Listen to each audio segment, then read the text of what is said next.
Buongiorno a tutti, oggi siamo a Biella in Piazza Martiri perché stiamo assistendo al raduno Valli Biellesi Oasi Zegna e abbiamo l'immenso piacere di avere con noi il più grande pilota italiano, il 2 volte campione del mondo di rally, Miki Biasion. Miki, buongiorno. Buongiorno a tutti, è un piacere essere qui a Biella, sono anche concorrente a questa magnifica manifestazione che permette agli appassionati di vedere dei gioielli del design, dell'ingegneria e di vedere ai partecipanti, di far vedere ai partecipanti questi luoghi meravigliosi. Noi sappiamo che tu a Biella hai una storia particolare perché nel 1982 hai vinto il Rally della Lana. Che cosa ricordi di quella vittoria, di quella gara? Ma è stata la mia prima vittoria assoluta in un rally internazionale, quindi è stata una vittoria molto importante che ha segnato l'inizio della mia carriera come campione italiano di rally.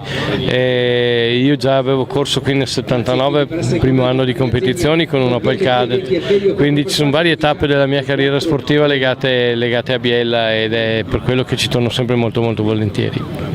Noi sappiamo che tu hai corso sia con Opel che con Lancia, anche con Subaru, però che cosa si prova ad essere l'unico italiano ufficialmente ad aver vinto 2 mondiali rally?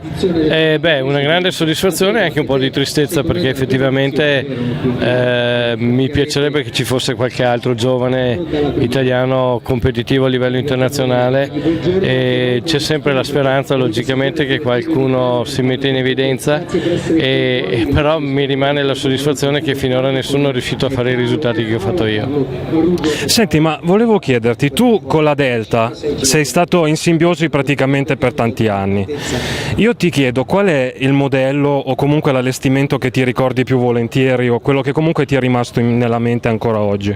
Effettivamente se parliamo di Delta parliamo anche di S4 ed è stata la macchina più potente che abbia corso nei rally, quindi vetture di 900 kg con più di 500 cavalli di potenza, quindi la macchina che mi ha dato più adrenalina, però la mia carriera sportiva come vittoria è legata di più alla Lancia Delta, all'integrale, soprattutto alla 16 valvole con cui ho vinto il mio secondo mondiale nell'88 e nell'89 e quindi sicuramente la Delta è l'integrale, la macchina che mi ha dato maggiori soddisfazioni.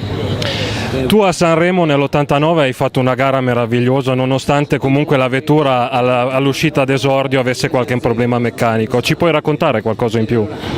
Ma era la prima volta che veniva messa sulla strada la 16 valvole, era una macchina molto potente perché raggiungeva 380 cavalli di potenza, però molto scorbutica e difficile da guidare. In più durante quella gara avevo avuto anche un problema, un pneumatico che mi aveva fatto perdere più di 3 minuti, ma nell'ultima notte nell'entroterra sanremese sono riuscito a recuperare su Fiorio e su Sainz e a vincere sia gara che secondo mondiale. Senti, ma tu nella tua lunga carriera chi ritieni sia stato il tuo avversario più temibile e con quale pilota sei riuscito a legare di più? Ma devo dire che l'avversario con cui mi sono giocato il maggior numero di campionati è stato Kankkonen, lui ne ha 24 e io ne ho 22, però diciamo che quello dell'87 l'ha vinto per un punto perché io non ho potuto partecipare per un problema fisico all'ultima gara, però a parte questo devo dire che ci sono stati nel mio periodo diciamo forse ci sono stati i più grandi campioni della storia dei rally, da Allen a Kankkonen, a McRae, a Sainz, poi c'è stato il fenomeno Loeb che ha vinto tanti mondiali di seguito, però forse troppe vittorie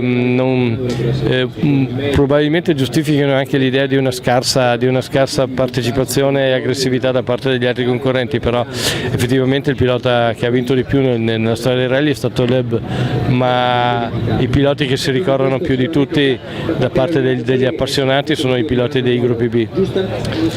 Un meraviglioso gruppo, peccato solamente per la tragica fine dovuta alla morte del tuo compagno di squadra Toivonen. Canconen? Beh, purtroppo nel gruppo B erano macchine estremamente performanti ma anche estremamente pericolose. Bettega, Toivonen, Cresto e altri piloti sono stati vittime di incidenti, ma insomma se guardiamo fa parte della storia delle competizioni automobilistiche. Certamente, ma parlando di Loeb ci colleghiamo un attimo col VRC, che cosa ne pensi dell'evoluzione delle macchine ad oggi, al 2017? Cosa terresti e cosa scarteresti?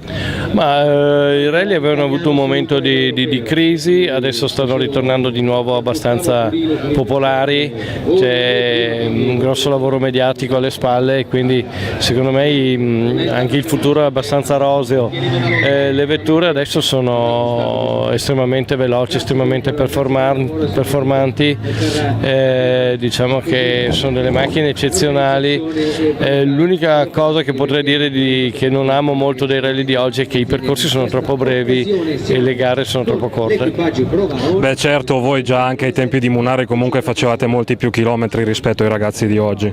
Sì, esatto, le gare una volta erano non solo di velocità pura ma anche di tattica, di resistenza, di affidabilità, adesso è velocità pura e è un altro modo di vedere le competizioni.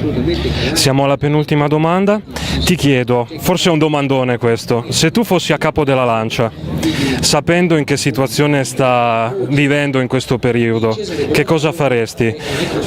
Tu investiresti sui giovani e cercheresti di farla rientrare nel mondo delle competizioni? Il marchio Lancia ha fatto la storia dell'automobilismo, prima o poi secondo me verrà rispolverato questo marchio e se ci sarà un nuovo ritorno a livello commerciale probabilmente ci sarà anche un ritorno a livello sportivo, perché Lancia è stata la macchina dei capi di Stato, dei papi, però anche è stata la macchina che ha vinto di più nelle corse su strada. E questo è un primato che noi italiani non ce lo toglieranno mai.